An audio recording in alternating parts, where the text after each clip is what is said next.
જૂનાગઢના જાણીતા કવિ મનોજભાઈ ખંડેરિયા કવિતા વિશે વાત કરતા કહે છે કે તમારું ખુદનું અંધારું ન ઘેરે તમને ક્યાંક રસ્તામાં આવો કવિતાના કિરણોનો હાથ ઝાલીને જરા નીકળીએ.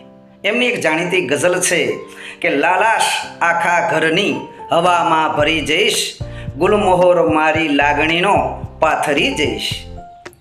ઉડતા ફૂલોની કલ્પનાને સાચી પાડવા આપી મહેક પતંગિયાને ને હું ખરી જઈશ. આખું એ વન મહેકતું રહેશે સદા, વૃક્ષોના થડમાં નામ લીલું કોતરી જઈશ. હું તો છું પીછું કાળના પંખીની પાંખનું, સ્પર્શું છું આજ આભને ને કાલે ખરી જઈશ. મારો અભાવ મોરની માફક ટહુકશે, ઘેરાશે વાદળો ને હું સાંભળી જઈશ. લાલાશ આખા ઘરની હવામાં ભરી જઈશ.